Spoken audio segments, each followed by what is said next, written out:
So you guys are going to see in this video me replacing the carburetor in this lawnmower, as well as doing a few other things to it. Unfortunately, I bought the wrong carburetor kit. The kit that I bought was for a Honda GCV 160 with a manual choke. This one has an automatic. It's no big deal. I was able to make the new carburetor work with this thing by taking out this piece. This was on the new one. I just put it back in here in order to make that automatic choke work. So I had to take the old part from the old carburetor, put it on the new carburetor, and make it work as advertised. Works perfectly fine. You guys will see it in the video, but it'll kind of seem like that part of the clip has been inserted after the fact, and it has been. Fortunately, was not able to return that kit and get the correct one. Oh well. Enjoy the video. So for today's video, we're going to be doing a full tune-up on this thing. I've already done the oil on it, so we're not going to worry about that. But I do have this HIPA tune-up kit for GCV 160 engines made by Honda. I've had really good luck with this brand. They're very cost-effective for the price. Now this carburetor on this machine, I've had kind of an ongoing issue with it. It surges, which some of you have stated that it could be another emulsion tube or jet that's inside it that's on the top.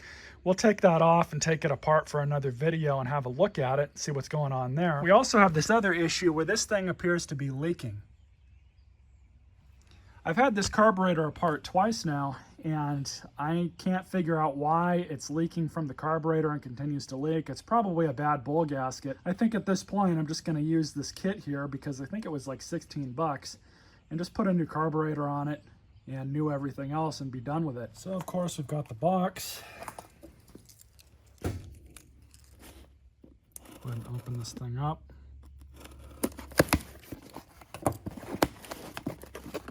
And thankfully we do need these. We got some new gaskets, so we will be replacing those for sure. There's another one. So we've got this foam filter here, which goes ostensibly in front of the paper filter. So we will replace that. Got the brand new carburetor. This is a new addition. They've started to put their logo on it, so that's kind of cool. New spark plug. Brand new fuel valve, which I'm not even going to bother replacing that. The other one's still good. We have filter, new fuel line, and new air filter. They also include this carburetor tuning instruction manual, which is kind of just a general overview on how to do it. So what we're going to need first is the carburetor and the gaskets.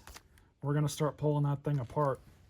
So what I like about Hondas are pretty much everything is in 10mm bolt and nut wise. So they make it really easy for just about anybody to take one of these apart.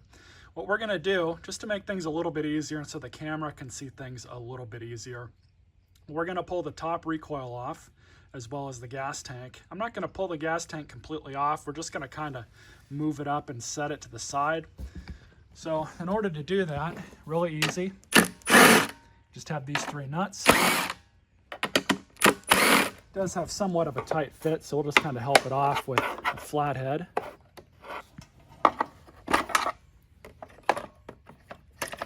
Just like that. Rock this up, pull it off, and just set it out of the way. This gas tank's actually empty, so we don't got to worry about that.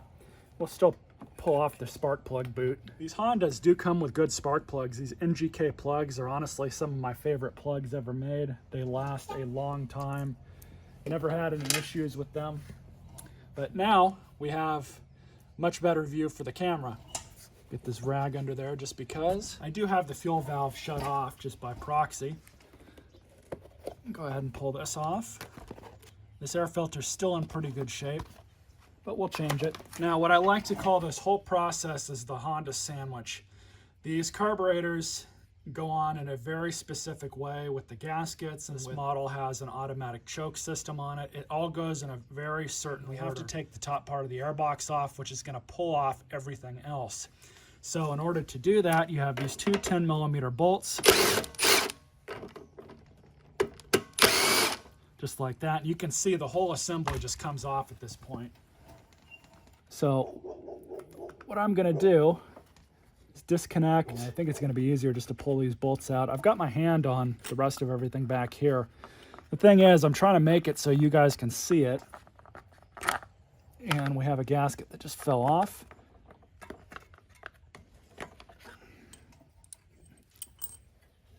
So one gasket here goes in between the filter box and the carburetor.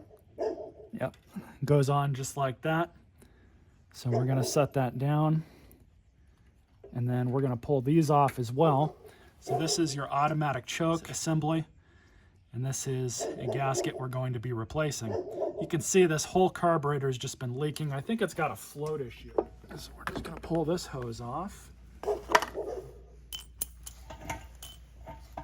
And what I'm going to do here is just disconnect this fuel line.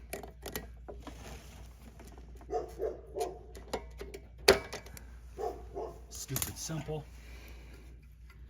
And then you have your return spring.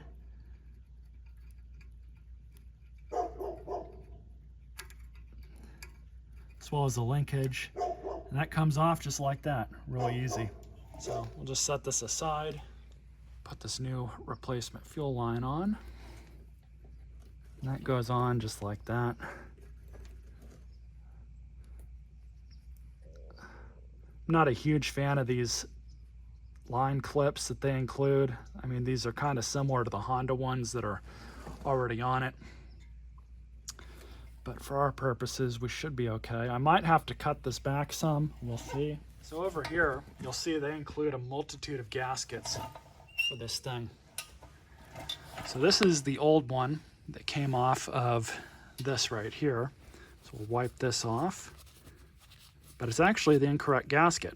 Put the square one on or something. But this one fits just the same. But you can see it's got this raised edge on it, so it might not seal all that well. So we'll try this one, see how it goes. Basically, this is just going to go back on. You also have this gasket here. But for this one, all you do is this guy here has to go up and into this little pocket. And then grab your other gasket here. And this, you can kind of see how it lines up back here. You'll see that little guy right there. We elected to go with this square gasket here. Make sure I have it on the correct way before we reinstall everything. Put it on like that. This goes right into that side, part of the cylinder. This gasket is going to go on like this, so this little nub is facing backwards. You'll kind of see how it's supposed to line up back here with that little tang right there that's indented into the carb. And you're basically just going to put everything back together like that. Now this is the part where you pretty much need a third hand. Put everything back together. But just to show you all, this is the correct gasket. This hole here lines up with this hole right here. Just like that. You can see it's cut out just to fit just like that. And I like to grab the carb bolts, kind of stick these through first. Both fingers holding the other side. Then we'll just throw the gasket on, just like that. And just stab that on through. Once we get everything lined up, we'll cut that fuel line. So I might have to take it all back apart again, we'll see. All I'm doing right now is just threading these bolts in by hand, just so it kind of all sits in place. So then I can do this, make sure everything works. We'll cut that fuel line down to size this one up. I'm actually going to cut it a little long, because it's easier to cut these a little long than a little short. Perfect. Nice size. I think we're good there. So, a little funny story, but of course, I forgot to swap over the automatic choke linkage from this carburetor onto this one. Hopefully it fits.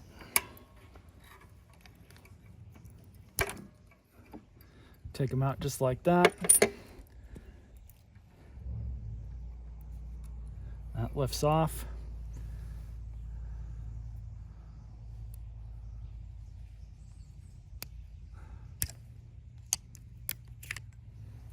Comes off the same way. Just like that. Let's see if she fits.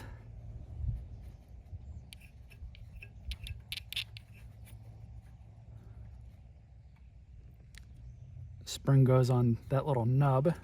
What I'm actually doing to make this choke close on its own is tightening up this spring.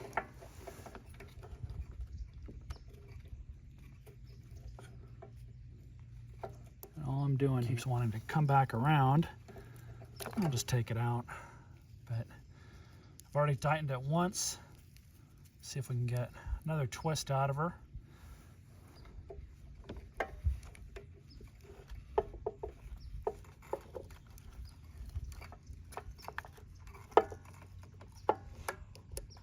So, got everything on correctly now.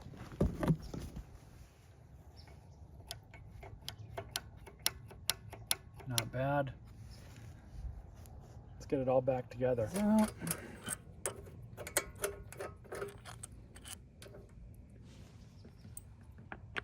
stick this back on. And we have that gasket. Goes right there.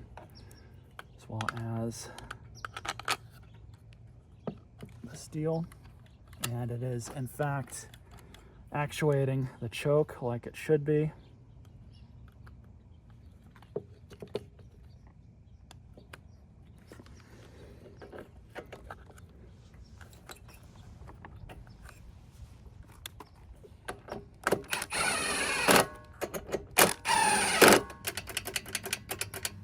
Okay, that works. Choke works as advertised.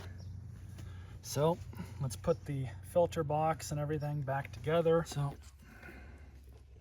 stick that there. I believe this goes in just like that.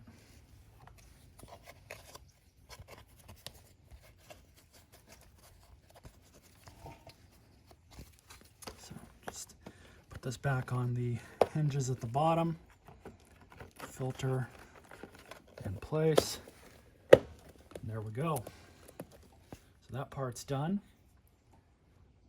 Now just to replace that spark plug.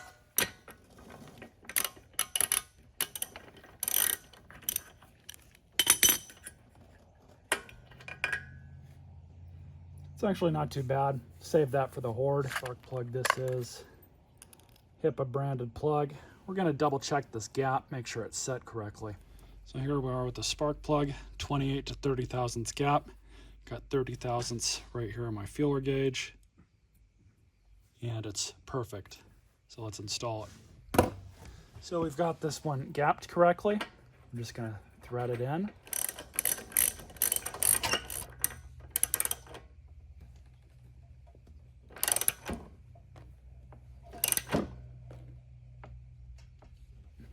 And that washer is nice and crushed now.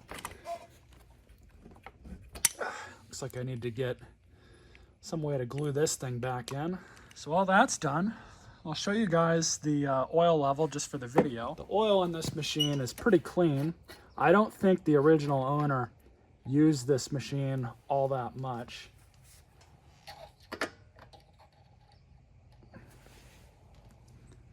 Because that's how it looks. It's pretty much all the way at the top of the cross hatches. So level's good. I'm content with how it looks. Now we may have to tune this carburetor, but with any luck we might not have to. Gas tank back on.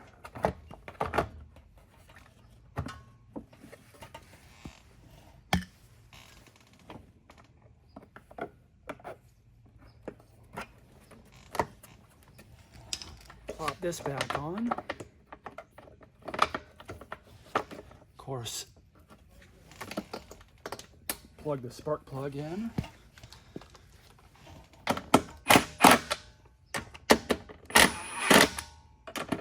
Now just to put some gas in it, we'll wheel it outside, see how it runs. All right, so let's see if we can finally get this thing to start.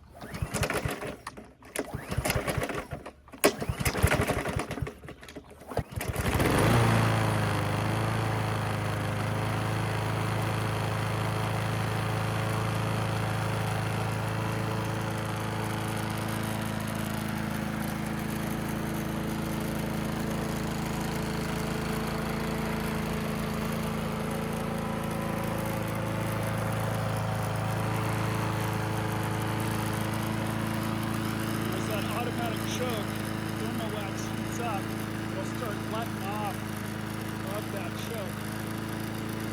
I should have already done it by now, but we're just going to let it run for a few minutes, see how it does, see how it runs.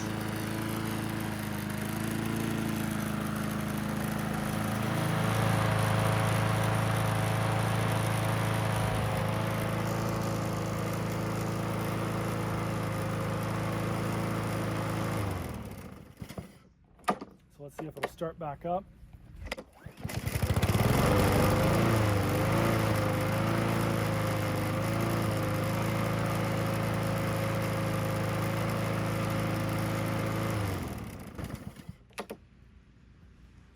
Well, I'm pretty happy with that.